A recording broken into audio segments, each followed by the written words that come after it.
In this video today, I'll be explaining why you should not drink coffee. Now, this video is probably going to get 1,000 thumbs down, but I'm going to explain to you that coffee has more side effects than it has benefits. So stick around and listen to what I have to say because it's going to benefit you tremendously. At the J Wellness Studio, most of you know already that my main focus is helping you lower that anxiety, depression, and stress. And it's also a way to give you health tips to keep your body at functioning levels.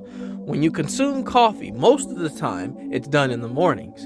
And when you wake up in the morning, your body is already on the dehydrated side. Yes, from the night, your body has been using water and storing nutrients and recovering you throughout the night. So upon waking up, most of us are not going to feel fully rested. Because of our lifestyle, we are going to not get as much sleep as we possibly can. So we're feeling the effects of a very short night.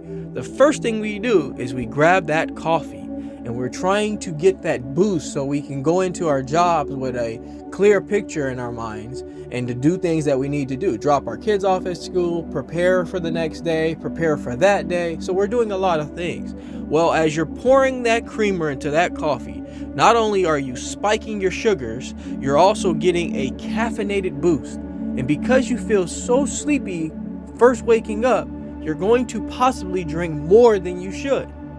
Not only is that coffee filling your entire body up with acid, it's also dehydrating you, which is going to give you headaches. There is no doubt about that. It's possible that you're drinking too much coffee, and it could be the reason you're getting those headaches as well. We have to dehydrate our body, and that is the main problem. Coffee is not being handled with care. It's not so much that coffee is the suspect or the enemy in the situation. It's the fact that we are not handling drinking coffee like we should.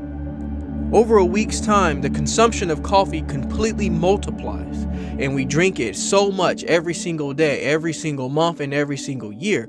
After the year is over, we've already been through so many cups of coffee, and we're dehydrating ourselves so much that our body is really leaning on the acidic side. We have to find a perfect balance in our body. And that's not going to be obtained when you first wake up in the morning and you start adding more acid into your body. Not to mention the type of foods we eat in the morning. Most of us go straight for the eggs. We go straight for the bacon. We go straight for the things that are going to be more on the acidic side. So that there's no question that about noontime, we start getting headaches. We start feeling lethargic, fatigued, and ran down.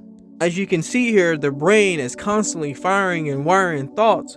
When you're dehydrated and you're drinking so much caffeine, you can develop anxiety and depression, start to feel shaky, and you're blaming everything else in the world but the coffee itself.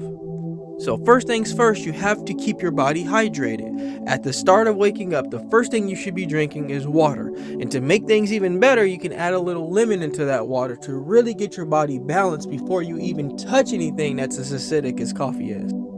I'm explaining to you from my own personal perspective, someone that was functioning perfectly fine before coffee entered in my life. What it did was made me psychologically believe I needed something in order to be more complete. So that's a lot of the problem that I'm finding with coffee, is that you don't think you can start your day. You don't think you can function without it. And psychologically, you're telling yourself that, and you're actually having issues because of the fact you don't have what your body is craving. And if I had to personally bring a percentage to the table of all of the people in the world who don't handle coffee with care, I would say about 70% of people in the world don't handle and consume coffee like they should. And these are all my opinions, but this is what I've been seeing, that people who are consuming coffee on a regular basis are not doing it the way they should be doing it. They're doing a lot of things that are going to make their current problems worse.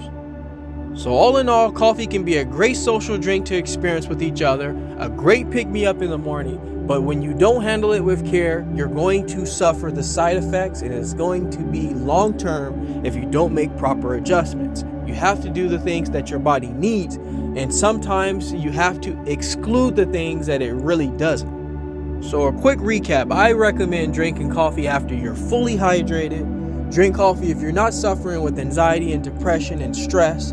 Do it at a very minimal rate, and don't do it every single day. That would be my recommendation, but of course, it's an addiction. ask you all to subscribe to my channel so you can get the latest, greatest health and wellness videos, motivation, yoga, and meditation. But before I let you go, I'd like to leave you with one thing. Being well is feeling well. Feeling well is doing well is living well. Take care, everybody. Talk to you soon.